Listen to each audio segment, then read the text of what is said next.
আজকে সকালটা শুরু হয়েছে রান্নাঘর থেকে। তার কারণ আজকে আমার ঘুম থেকে উঠতে দেরি হয়ে গেছে। ঘুম থেকে উঠতেই 6টা বেজে গেছে। 6টায় উঠে 7টার মধ্যে লাঞ্চ রেডি করে নিজে রেডি হয়ে বেরোনোটা আমার পক্ষে একটু চাপের হয়। তাই জন্যই কালকে রাতে ভেবে রেখেছিলাম মাছের ঝাল আর বেগুন ভাজা ভাত বানিয়ে নিয়ে যাব লাঞ্চের জন্য। কিন্তু সেটা সকালে উঠে ভাবলাম যে এই বেগুন দিয়েই মাছ দিয়ে একটা ঝোল বানিয়ে নিই আর ভাত নিয়ে যাব। ব্যাস, আর না হলে কিছু করার সময় নেই। তো সেই মতোই আমি রান্নাটা শুরু করে দিয়েছি।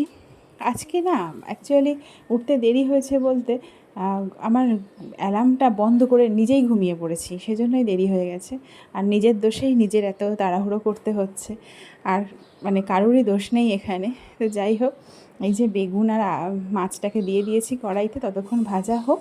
আর এদিকে আমি একটু ঘরটা ঝাড় দিয়ে নিচ্ছিলাম, কারণ না হলে অফিস থেকে ফিরে ঘর ঝাড় দেওয়া, ঘর মোছা, এইগুলো অনেকটাই মানে কষ্টকর হয়ে যায় আমার জন্য।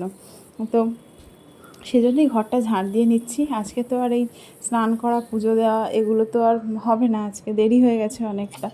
তো ওগুলো তো অফিস থেকে এসে করতেই হবে, আর ঘরটা অফিস থেকে এসেই মুছে নেব। সেই জন্যই এখন শুধু ঘরটা ঝাড় দিয়েই নিলাম। আর এদিকে কথা বলতে বলতে মাছের ঝোলটাও আমার কমপ্লিট হয়ে গেছে। এটাকে একটু ফুটিয়ে নিয়ে 5-10 মিনিট ঠান্ডা করতে রেখে দেবো। একেবারে পুরো গরমটা ভরে চেপে নিয়ে গেলে না অনেক সময় খারাপ হয়ে যায়। এখন ওয়েদারের যা ছিঁড়ি, মানে যখন তখন যা কিছুই হতে পারে। এই রোদ, প্যাচপ্যাচে গরম, আর এই বৃষ্টি। এই যে লাঞ্চ বক্স গোছানো কমপ্লিট, রেডি হয়ে বেরিয়ে পড়েছি। এখনকার মতো টাটা, বাই।